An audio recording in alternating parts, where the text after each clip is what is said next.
Have you ever noticed that when we call someone, they sometimes hear our voice a second or third time? Why is that? Every individual has numerous voices and different thought patterns in their minds that they can't control.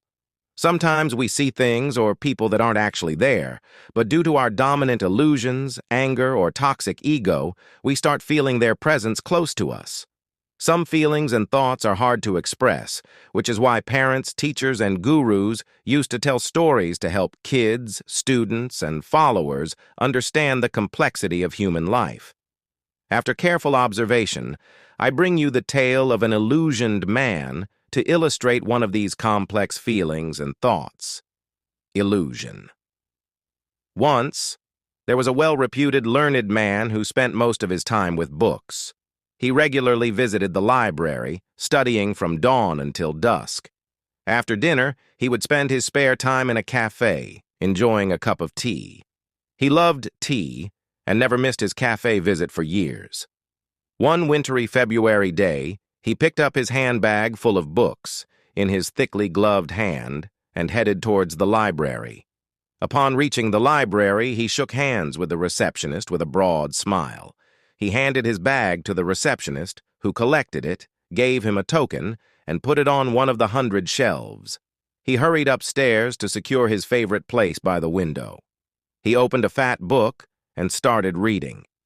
After 2 straight hours, he scratched his head, unable to understand something. He turned back pages and reread them, thinking he had missed something important. He repeated this 3 times, murmuring, "It's a complex theory to understand."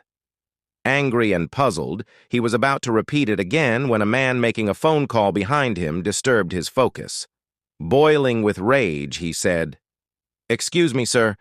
The library is not a place to make phone calls. Can you please be quiet?" "It's an emergency. My brother had an accident and is in the hospital, for God's sake," the man on the phone said.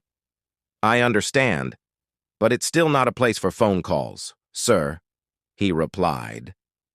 The man on the phone argued and left the library a minute later, stamping his foot in anger.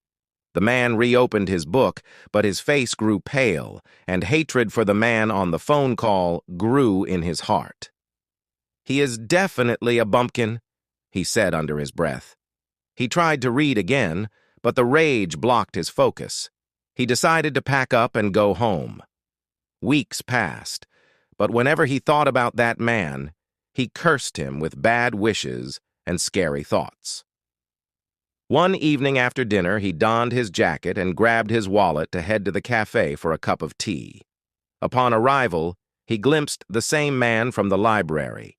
He silently cursed him and chose a chair at a distance, avoiding eye contact. His mind filled with furious thoughts about the man, labeling him as foolish and wicked. After finishing his tea, still consumed by rage, he got up to leave the cafe. As he glanced at the stranger for the last time, he realized with a shock that the man was not the same person he had seen in the library. The stranger looked almost identical to the man he had cursed. Filled with embarrassment, he murmured to himself, "I have poisoned my tea with a false illusion," as he made his way back home.